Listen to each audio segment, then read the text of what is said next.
Hi friends, ನಾನು ಇವತ್ತು ಏನು ಹೇಳಕ್ಕೆ ಬರ್ತಾಯಿದ್ದೀನಿ ಅಂದರೆ, ಮಕ್ಕಳಲ್ಲಿ ಒಂದು ಛಲ ಇದ್ದರೆ ಏನು ಬೇಕಾದರೂ ನಾವು ಮಾಡಿಸ್ಬಹುದು. ಯಾಕಂತಂದರೆ ನನ್ನ ಮಗನಿಗೆ ಡ್ರಾಯಿಂಗ್ ಮಾಡೋದು ಅಂದ್ರೆ ತುಂಬ ಇಷ್ಟ. ಒಂದು ಸರಿ ಟ್ರೈ ಮಾಡಿ ಬರಲ್ಲ ಅಂತ ಬಿಡೋ ಥರನೇ ಇಲ್ಲ, ಕಲಿಯೋ ತನಕ ಬಿಡಲ್ಲ. ಅವ್ನ ಹಿಂದೆ ಸಾಥ್ ಕೊಡಬೇಕು, ನಾನು ಅವನ ಜೊತೆನೇ ಎಫೆಕ್ಟ್ ಹಾಕಬೇಕು, ಅವನ ಜೊತೆ ನಾನು ಮಾಡಬೇಕು. ಹಾಗಿದ್ರಷ್ಟೇ ಅವನು ಎಲ್ಲದಕ್ಕೂ ಮುಂದೋಗ್ತಾನೆ. ಅದೇ ಥರ ಈ ಭಗತ್ ಸಿಂಗ್ ಬಿಡಿಸ್ಬೇಕಂತ ಅವ್ನು ಟ್ರೈ ಮಾಡ್ತಾಯಿದ್ದಾನೆ. ಅದನ್ನು ಬಿಡಿಸೋಕ್ಕಂತ ಫಸ್ಟು ಈ ಥರ ಮಾಡಿದ್ದಾನೆ, ತೋರಿಸ್ತೀನಿ ರೀ. ಫಸ್ಟು ಡ್ರಾಯಿಂಗ್ ಮಾಡಿರೋದು ಈ ಥರ ಮಾಡ್ದೆ. ನಾನು ಬೋರ್ಡಲ್ಲಿ ಬಿಡಿಸಿ ತೋರಿಸಿದೆ, ಅದು ಸರಿ ಶೇಪ್ ಬಂದಿಲ್ಲ. ನೆಕ್ಸ್ಟು ಈ ಥರ ಮಾಡ್ದೆ, ಇದನ್ನು ಕಾರ್ಟೂನ್ ಥರ ಆಯಿತು, ಇದು ಸರಿ ಶೇಪ್ ಬಂದಿಲ್ಲ. ಆಮೇಲೆ ಮತ್ತೆ ಈ ಥರ ಈ ಥರ ಮಾಡ್ದೆ, ಸಿಟ್ಟು ಬಂದು ಆಮೇಲೆ ಈ ಥರ ಗೀಚ್ದ, ಅದನ್ನು ಏನೋ ರೌಂಡ್ ಸರ್ಕಲೆಲ್ಲ ಹಾಕಿ ಎಲ್ಲ ಮಾಡ್ದೆ, ಇದನ್ನೂ ಸರಿ ಬಂದಿಲ್ಲ. ಆಮೇಲೆ ಈ ಥರ ಮಾಡ್ದೆ, ಮೀಸೆ ಚೆನ್ನಾಗಿ ಬರಲೋ ಅಂತಂದರೆ ಈ ಥರ ಗೀಚಿತ್ತು ದಪ್ಪ ಮಾಡಿ. ಆಮೇಲೆ ನೆಕ್ಸ್ಟ್ ಈ ಥರ ಮಾಡ್ದೆ, ಇದು ಶೇಪ್ ಬಂದಿಲ್ಲ. ಹೆಸರು ಮಾತ್ರ ಎಲ್ಲದಕ್ಕೂ ಭಗತ್ ಸಿಂಗ್ ಅಂತ ಹಾಕ್ತಾಯಿದ್ದ ಹೆಸರು. ಆಮೇಲೆ ಮತ್ತೆ ಈ ಥರ ಟ್ರೈ ಮಾಡ್ದೆ, ಇದು ಚೆನ್ನಾಗಾಗಿಲ್ಲ. ಆಮೇಲೆ ಈ ಥರ ಬಂತು, ಸ್ವಲ್ಪ ಮಟ್ಟಿಗೆ ಓಕೆ ಅಂತ ಅನ್ನಿಸ್ತು. ನನ್ನ ಫ್ರೆಂಡ್ ಮಗ ನೀಟಾಗಿ ಬಿಡಿಸ್ತಾನೆ, ಅವನ ಹತ್ರ ವಿಡಿಯೋ ಮಾಡಿಕೊಂಡು ಬಿಡಿಸಿದ್ಮೇಲೆ ಈ ಥರ ಶೇಪಿಗೆ ಬಂತು. ಅವನೊಂದು ನ್ಯಾಕ್ ಹೇಳ್ಕೊಟ್ಟ, 5 ಥರ ಮಾಡ್ಕೋಬೇಕು ಅಂತ. ಆ ಥರ ಮಾಡಿ ಬಿಡಿಸ್ಕೊಂಡು ಸ್ವಲ್ಪ ಟ್ರೈ ಮಾಡಿ ಬಿಡಿಸಿದ ಮೇಲೆ ಅದು ಆಮೇಲೆ ಒಂದು ಶೇಪಿಗೆ ಬಂತು. ಇದೆಲ್ಲ ಮುಂಚೆ ಬಿಡಿಸಿದ್ದು. ಮತ್ತು ಈ ಥರ ಶೇಪಿಗೆ ಬಂತು ಕೊನೆಗೂ.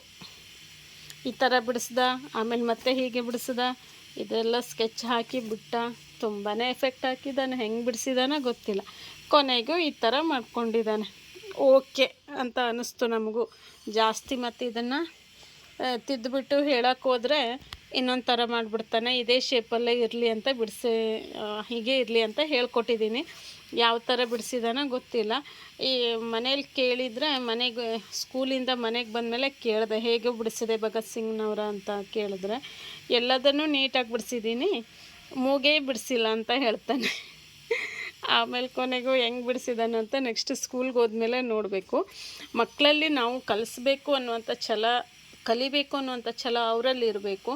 ಅವ್ರ ಹತ್ರ ನೀವು ಕಲ್ತ್ಕೊಬಿಡಿ ಅಂತ ಬಿಟ್ಟರೆ ಅವ್ರು ನಿಜವಾಗ್ಲೂ ಕಲಿಯೋಕ್ಕಾಗಲ್ಲ. ಅವ್ರ ಹಿಂದೆನೇ ನಾವು ನಿಂತರಷ್ಟೇ ಕಲಿತಾರೆ. ಇದಿಷ್ಟು ನಾನು ಒಂದು 10 A4 ಶೀಟ್ ತರಿಸು ಖಾಲಿ ಮಾಡಿಸಿದ್ದೀನಿ. ಪರವಾಗಿಲ್ಲ, ಕೊನೆಗೂ ಈ ಥರ ಒಂದು ಶೇಪಿಗೆ ಬಂದಿದೆ, ಈ ಥರ ಒಂದು ತಕ್ಕ ಮಟ್ಟಿಗೆ ಮಾಡ್ತಾ ಇದ್ದಾನೆ ಅಂತಂದ್ರೆ ನಮಗದೇ ಖುಷಿ ಅಲ್ವಾ. ಈ ಥರ ಇರೋದು. ಮತ್ತು ಸ್ಟಾರ್ಟಿಂಗಲ್ಲಿ ಯಾವ ಥರ ಬಿಡಿಸಿದ್ದವನು, ಆ ಥರ ಬಿಡಿಸ್ತಾ ಇದ್ದವನು ಈ ಥರ ಬಿಡಿಸಿ ಕೊನೆಗೆ ಈ ಥರ ಬಂದಿದೆ ಅಂತ ಆದರೆ ಅಲ್ವಾ, ನಾವು ಎಷ್ಟು ಖುಷಿ ಪಡಬೇಕು ಮಕ್ಕಳಲ್ಲಿ. ಓಕೆ, ಸಾಧಾರಣಕ್ಕೆ ಇದಕ್ಕೂ ಅವ್ನು ಸ್ಟಾರು, ಗುಡ್ಡು, ಸ್ಮೈಲ್ ಎಲ್ಲ ಹಾಕ್ಕೊಂಡಿದ್ದಾನೆ. ಇದಕ್ಕೂ ಚೆಂದ ಬಿಡಿಸಿದ್ದಾನೆ, ನೀಟಾಯಿತು, ಖುಷಿ ಆಯಿತು. ಏನೇ ಇರಲಿ ಅವನಲ್ಲಿ ಮಾಡಬೇಕು ಅನ್ನೋಂಥ ಛಲ ಇದೆ. ಬಟ್ ಅವನ ಹಿಂದೆ ನಿಲ್ಲಬೇಕು. ನೀನು ಓದ್ಕೋ ಅಂತಂದು ಬರೀ ನೀನು ಓದ್ಕೋ, ನೀನು ಹೋಮ್ವರ್ಕ್ ಅಂತಂದ್ರೆ ಅವ್ನು ಮಾಡಲ್ಲ. ಅವನು ಏನು ವರ್ಕ್ ಇರತ್ತೋ ಸ್ಕೂಲ್ ವರ್ಕು ಫಿನಿಷ್ ಆಗೋವರೆಗೂ ಅವ್ನು ಹಿಂದೆ ಇರಲೇಬೇಕು. ಇದೇ ಥರ ನಾನು ಅವನ ಜೊತೆಗೆ ಕೂತು ಹೋಮ್ವರ್ಕ್ ಮಾಡಿಸ್ತಾ ಇದ್ರಷ್ಟೇ. ಅದಕ್ಕೆ ನನಗೆ ಜಾಸ್ತಿ ಯೂಟ್ಯೂಬ್ ಕಡೆ ಅಲ್ಲಿ ಇಲ್ಲಿ ಜಾಸ್ತಿ ಟೈಮ್ ಕೊಡೋಕ್ಕಾಗಲ್ಲ. ಅವ್ನು ಬಂದಮೇಲೆ ಫುಲ್ ವರ್ಕ್ ಟೈಮೆಲ್ಲ ಅವನ ಕಡೆನೇ ಆಗುತ್ತೆ. ನಾನು ಹೇಳೋದೊಂದೇ, ಮಕ್ಕಳ ಹಿಂದೆ ನಾವು ಯಾವಾಗಲೂ ಇರಲೇಬೇಕು. ಅವರಷ್ಟಿಗೆ ಅವ್ರು ಬಿಟ್ಟರೆ ನಾವು ಇನ್ನೊಬ್ಬರ ಮಕ್ಕಳ ಜೊತೆ ನಾವು ಹೋಲಿಕೆ ಮಾಡಬೇಕಾಗತ್ತೆ. ಅದಕ್ಕಿಂತ ನಾವು ನಮ್ಮ ಮಕ್ಕಳ ಹಿಂದೆ ನಾವು ನಿಂತು ಅವರಿಗೆ ನಾವು ಚೆನ್ನಾಗಿ ಓದ್ತೀಯಾ, ಚೆನ್ನಾಗಿ ಮಾಡ್ತಾಯಿದ್ದೀಯಾ, ಟ್ರೈ ಮಾಡ್ತಾಯಿದ್ದೀಯಾ, ಗುಡ್ ಅನ್ನುವಂಥದ್ದು ಅವರಿಗೆ ನಾವು ಹೇಳಿದ್ರೆ ಅವರಿಗೂ ಮಾಡೋಕ್ಕೆ ಇಂಟ್ರೆಸ್ಟ್ ಬರುತ್ತೆ. Thank you. ಇದೊಂದು ಸ್ವಲ್ಪ ನಿಮ್ಮ ಜೊತೆ ಶೇರ್ ಮಾಡ್ಕೋಬೇಕು. ಅವನು ಮಾಡಿದಾನಲ್ಲ, ಕಷ್ಟಪಟ್ಟು ಈ ಥರ ಮಾಡಿದ್ದಾನೆ, ನನಗೂ ಅವನ ಜೊತೆ ಒಂದು ಲೈಫಲ್ಲಿ ಈ ಥರ ಮೆಮೊರಿಬಲ್ ಆಗಿರತ್ತಲ್ಲ ಯೂಟ್ಯೂಬಲ್ಲಿ ಅಂತ ಹೇಳ್ಕೊಂಡು ಪುಟ್ಟದಾದಂಥ ವಿಡಿಯೋ ಮಾಡ್ಕೊಂಡು ಇಟ್ಕೊಂಡಿದ್ದೀನಿ. Thank you. ಇಷ್ಟ ಆಗಿದ್ದರೆ ಲೈಕ್ ಕೊಡಿ. Thank you so much.